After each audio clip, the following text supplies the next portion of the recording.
This is a special day in my life, in the life of all of us who deal with head and neck cancer. For me, it is a special day because we have one of the giants in the field of sports giving us talk this morning. The Commissioner of Baseball for past 16 years, Mr. Bud Selig. I met him about 10 years back, and I can tell you one thing. I not prepared the slides, I not prepared my introduction, but I said I'm going to go on the podium and speak about him from my heart. Because over the last 10 years, we have come very close to each other. More importantly, I have learned so much from him. Every time he comes to see me, I spend about half an hour with him. And I tell you, at the end of half an hour, I feel that this is the man I want to emulate in my life. He's a true gentleman. He has made enormous contributions in the field of baseball, as you know very well. I won't go through his CV, but he has raised the baseball revenues almost 1,000 folds. It's extremely creditable for what he has achieved. More importantly, as a human being, he has always touched the patients with cancer. He has made enormous contributions to Sloan Kettering Cancer Center, and every time I meet him, I learn more about what life is all about. He's extremely passionate about other people, care of patients with cancer. He's extremely concerned about the health of sports players. I think that's very important. He's literally married to the baseball group to make sure he takes best care of them. I've talked to him several times about chewing tobacco, and he has taken it up to the players to convince them, please stop chewing tobacco. And I think this is a major message that he has taken from us, from the head and neck surgeons, to the baseball players. So I'm very honored this morning. We have the Commissioner of Baseball who will be giving a keynote lecture. Before I invite him on the podium, I just want to wish him the forthcoming 80th birthday, Mr. Commissioner. We are very honored that you are here today. Ladies and gentlemen, let me welcome the 9th Commissioner of Baseball, our Commissioner, Mr. Bud Selig.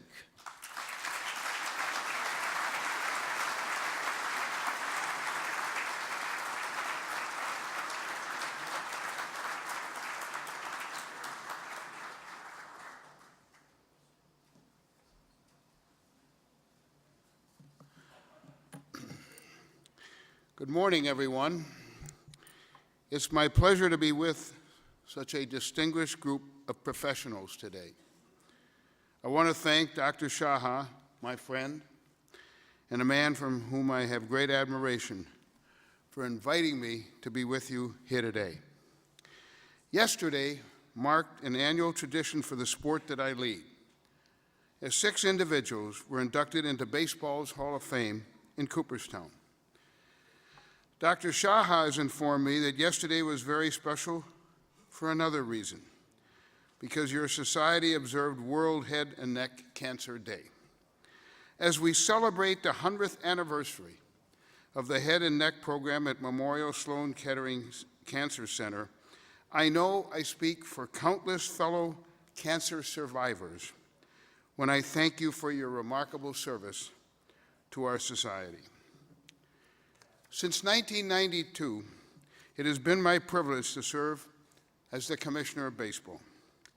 Having loved the game since my childhood in Milwaukee, the experience has exceeded all of my wildest professional dreams. Baseball still shines brightly as our national pastime because it is the sport of families, linking one generation to the next and marking the passage of time. From Valentine's Day through Halloween, the sport is part of the day-to-day rhythm of millions of fans. The historian Jacques Brisson was right when he said, "Whoever wants to know the heart and mind of America had better learn baseball." And after more than 135 years, our game still possesses an extraordinary ability to transcend our differences, to bring people together, and to serve as a force for good. We are forever grateful for that stature.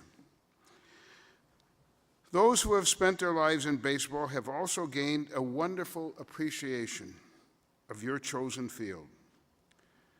Within the last 14 months, we've lost two of our most distinguished medical pioneers our game has ever known, Dr. Frank Jobe and Dr. Louis Yoakum. For decades, both men made an incredible impact on bringing our players back to health. The affection for Dr. Jobe and Dr. Yoakum illustrates their many contributions to our sport. We appreciate how they revolutionized sports medicine and mentored many who have followed in their footsteps.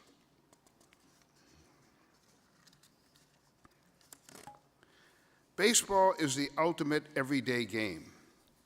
In fact, we're approaching the point in the season when our players must get through the so-called dog days of August. Thus, it is no surprise that our clubs rely on the expertise of our physicians and professional athletic trainers to guide us. Baseball players and athletes of all kinds are able to achieve their dreams because of the efforts of men and women like you. Our clubs invest in players, and in turn, we ask our medical professionals to care for our players through the rigors of a 162-game season, all played in 183 days. This season, we have seen numerous elbow injuries to pitchers throughout our game. Reconstruction of the ulnar collateral ligament requires pitchers to miss a year, or frankly, more. Too many of our clubs are playing without their aces this year. There was a time when these elbow injuries put pitchers at a crossroads in their careers. The 90% success rate of what is called Tommy John surgery was first performed by the groundbreaking Dr. Jobe in 1974, and it's astounding. The root cause of these elbow issues still persists as a real mystery. Our clubs have experimented in a myriad of ways to reduce the reoccurrence of elbow injuries. As this year has shown, the results have been mixed.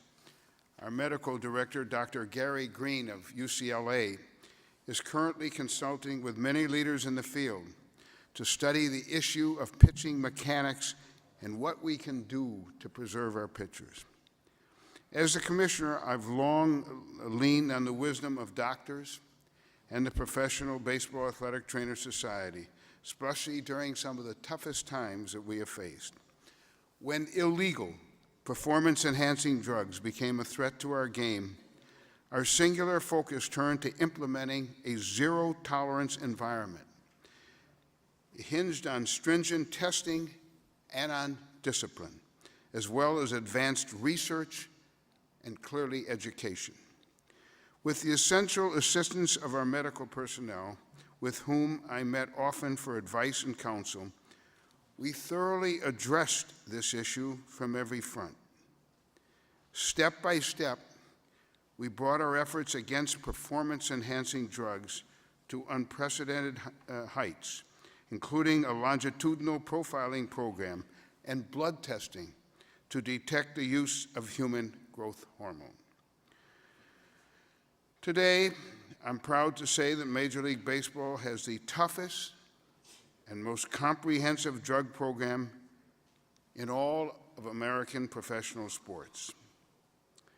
Ask any independent experts and they will tell you that baseball is leading the way, and I'm very proud of that.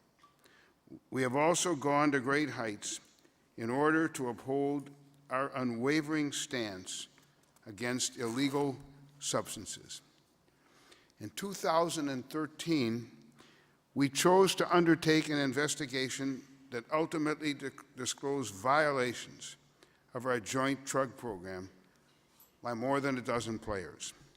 Mind you, we were not prompted to act by Congress or law enforcement.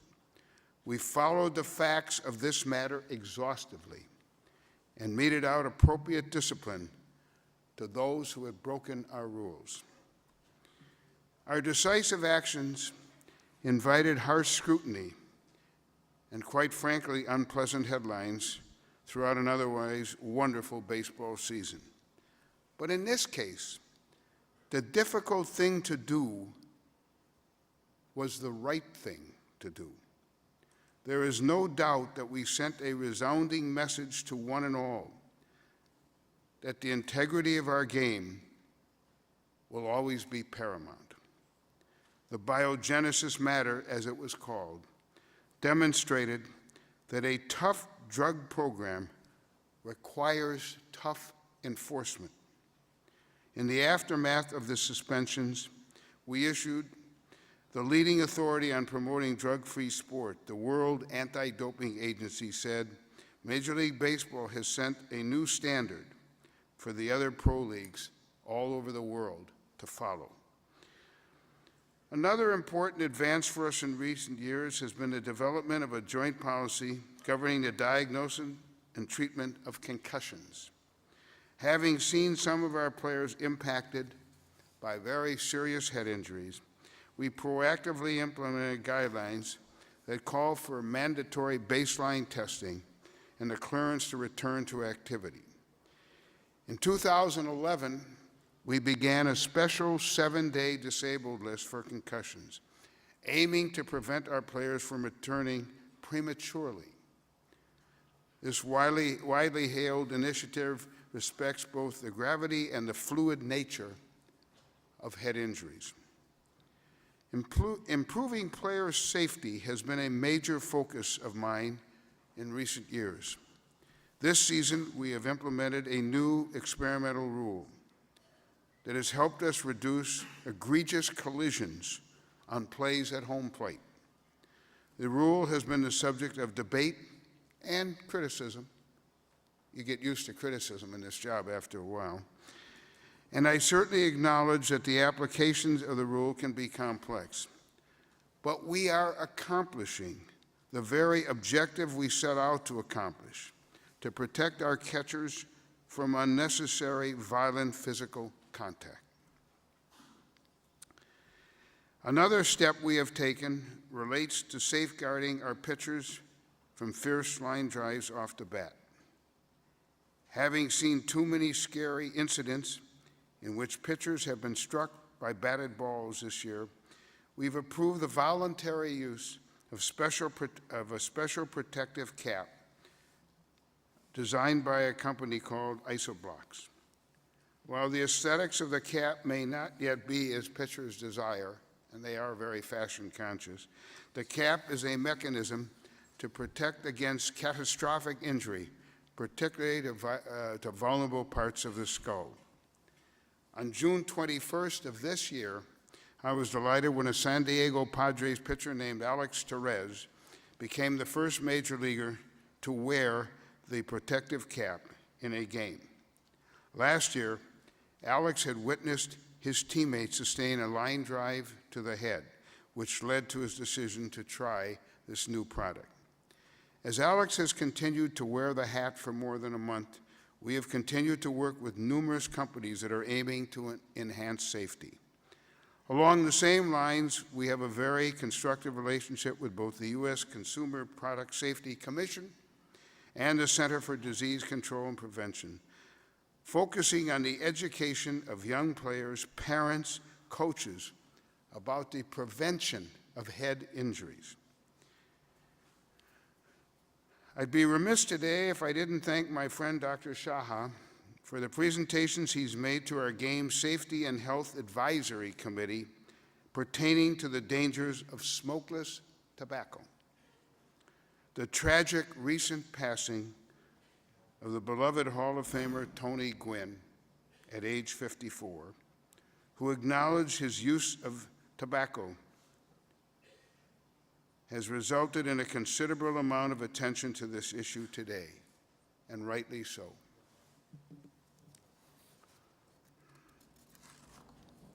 The use of smokeless tobacco remains a matter of collective bargaining with the players.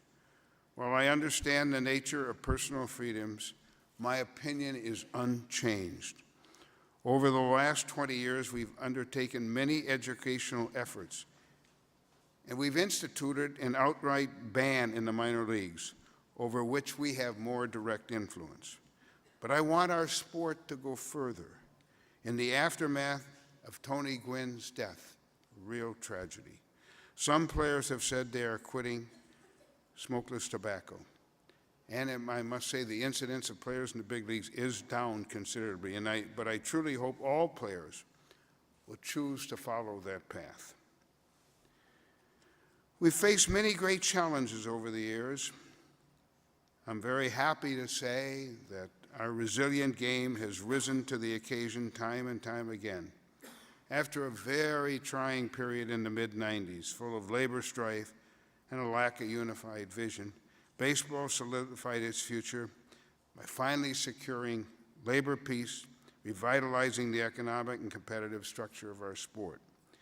As an institution that was once resistant to change, it's been modernized and positioned itself for generations to come.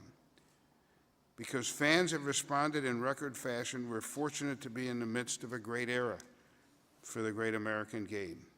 Prosperity has created opportunity. To whom much is given and much is expected. Words of our 28th President Woodrow Wilson have long guided the attitude of corporate citizenship that I set out to instill throughout our industry. President Wilson said, "You're not here merely to make a living. You're here in order to enable the world to live more amply, with greater vision, with a finer spirit of hope and achievement. You're here to enrich the world, and you impoverish yourself if you forget that errand." The most meaningful byproduct of success has been a greater platform to impact the causes that our millions of fans care about. As a social institution, and make no mistake, baseball is a social institution, with important social responsibility, our game has developed a wide-ranging roster of partners whose work we believe in. Our signature effort has revolved around aligning with top organizations that fight cancer, a cause that became very personal to me almost exactly a decade ago.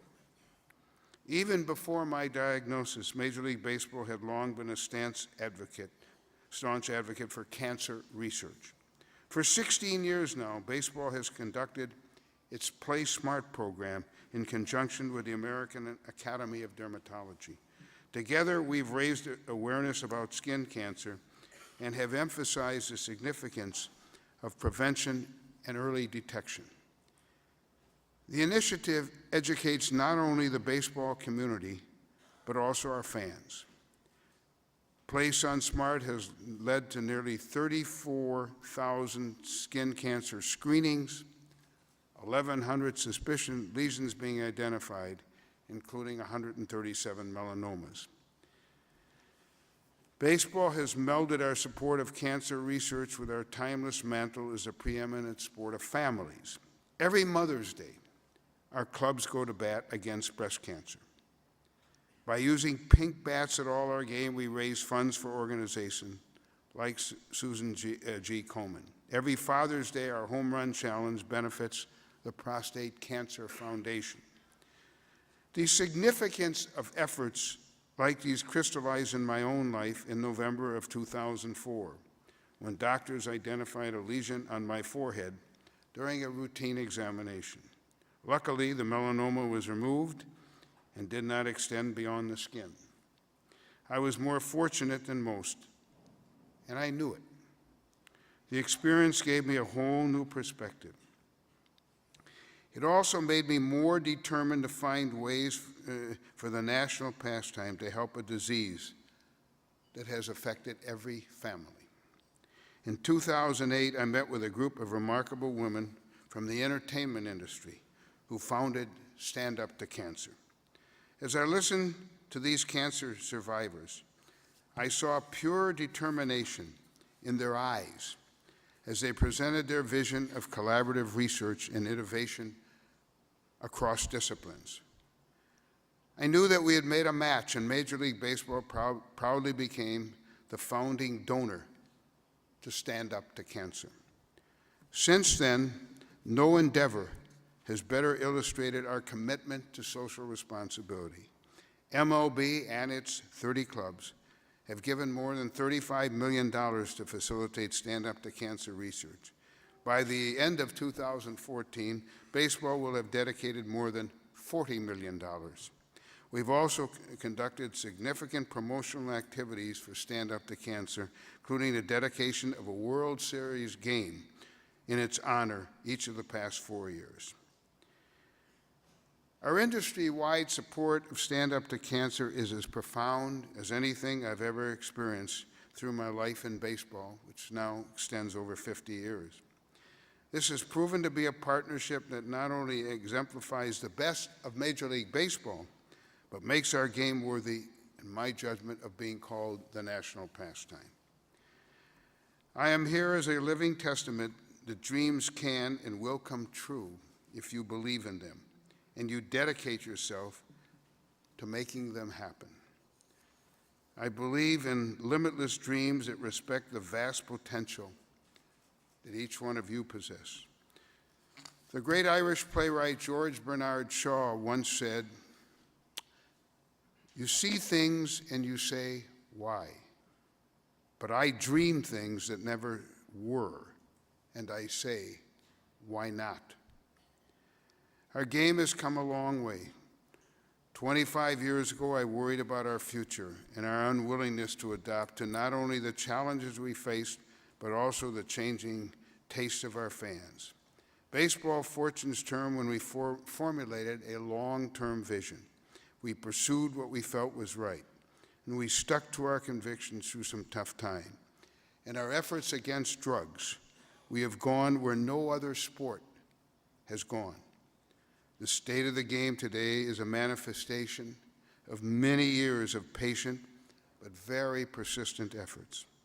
All of us who are lucky enough to be part of Major League Baseball embrace the leadership statue that we have achieved sociologically. In closing, when I think about the legacy of Dr. Job and Dr. Yoakum, when I think about the remarkable work being done by Dr. James Andrews, the Alabama-based orthopedic surgeon who has revitalized countless baseball careers that years ago were just done, it is clear that the influence of doctors on the game of baseball is indelible. On a personal note again, I met Dr. Shaha when I went through my own melanoma situation years ago. And I saw firsthand not only the quality of the doctor he is, but more importantly, the quality of person that he is. Knowing Dr. Shaha as I do, I marvel at the vast impact that members of your society continue to make on our society at large. On behalf of Major League Baseball and our 30 clubs, it is a privilege to thank you and a privilege to be here today. Thank you very much.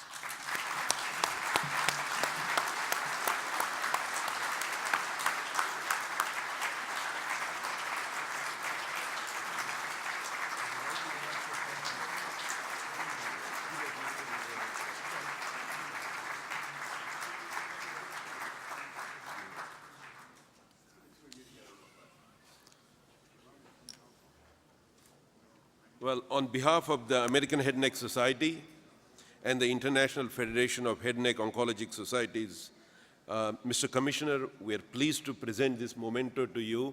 But more importantly, what we have heard this morning is again from your heart. I think what we have learned today is the commitment of one individual, not only for the cause of cancer, but for the better health of all the players in baseball and the rest of the world. Mr. Commissioner, congratulations.